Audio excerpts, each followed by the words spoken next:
Sorry, all I have is now, I'm so fancy. Sorry. You said fanciful, and that's where my mind went.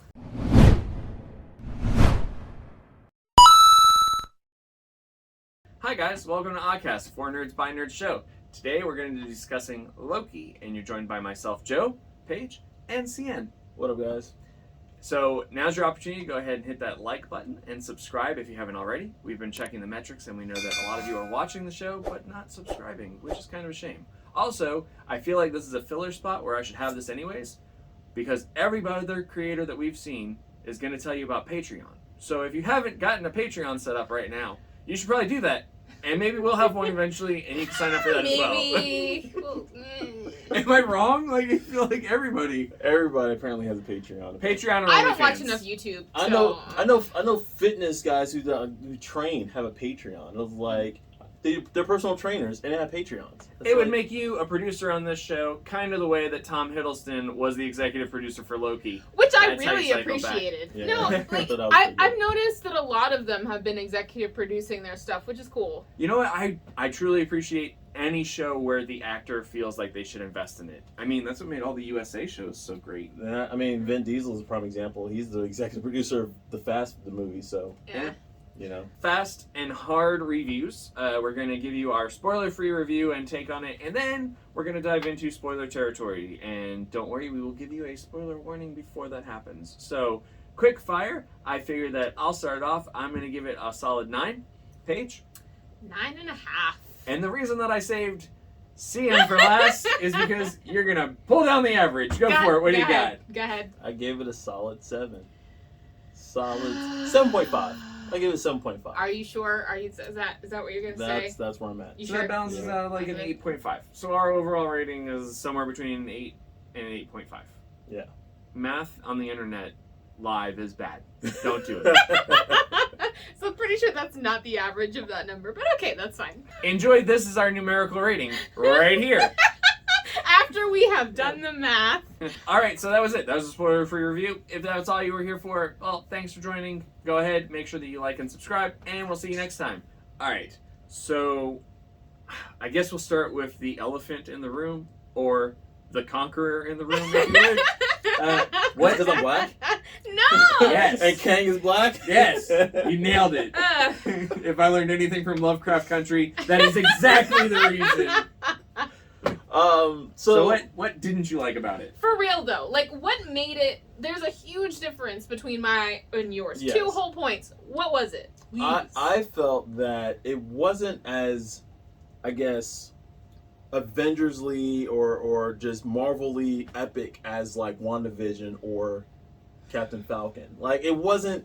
Captain Falcon? Yeah, Winter Falcon. Sorry, We watch a bunch of Guys. other YouTubers, and Guys. they've all shortened it, so we've come to Captain Falcon, Winter Falcon, yeah, Captain Soldier. just kind of abbreviated it. But overall, I mean, it was a great show. I really liked it. I wasn't a huge fan of the Loki love story. What do you have against love stories?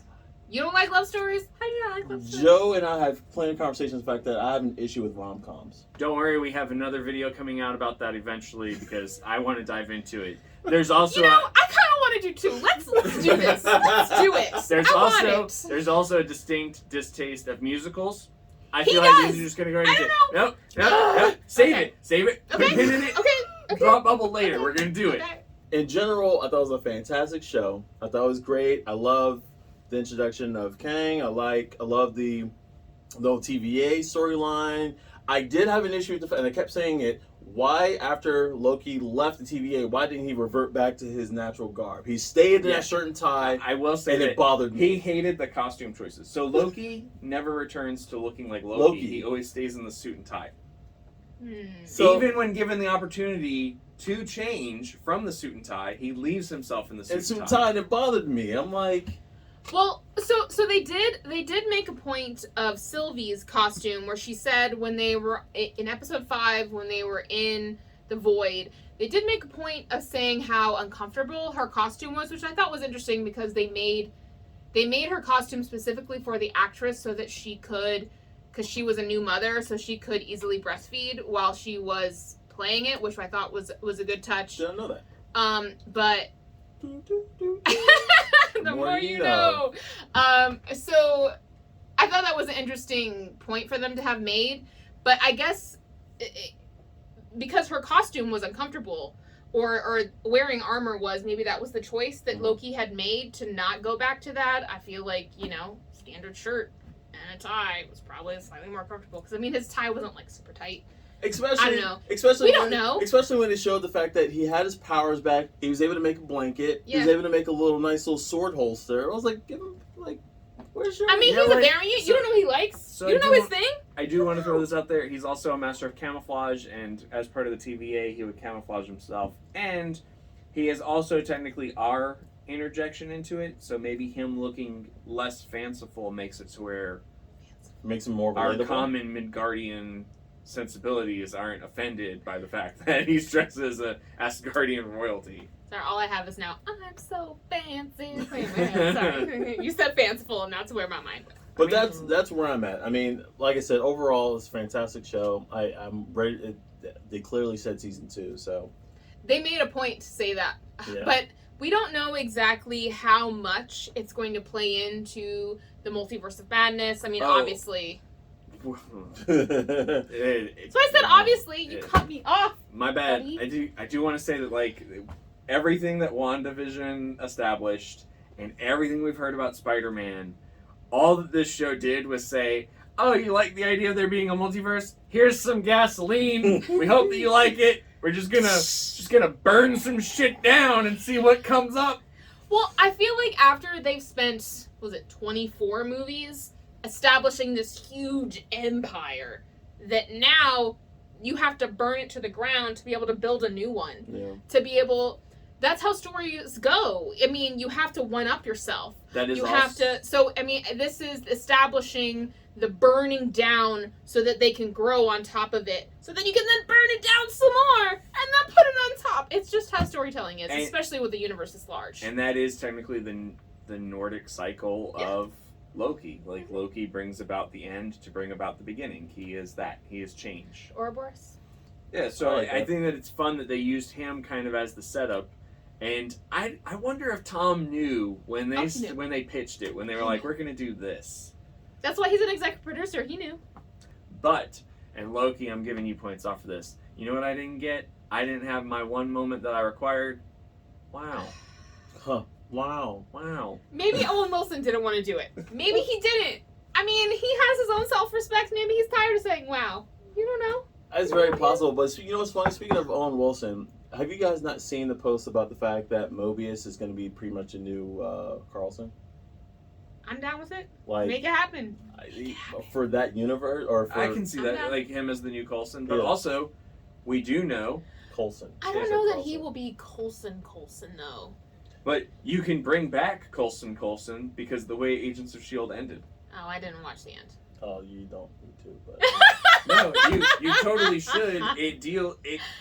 It introduces the multiverse before the MCU introduces the multiverse. Just saying. So the show dealt with an underlying theme, which was chaos versus order, predetermination versus free will, and they addressed it a lot. It's one of my favorite philosophical debates, which, if any of the Marvel shows have done everything on Disney Plus, it is each one introduces a philosophical theory at the beginning of their show, and then they run with it. The ship of Theseus is present oh my in God, WandaVision. I love that.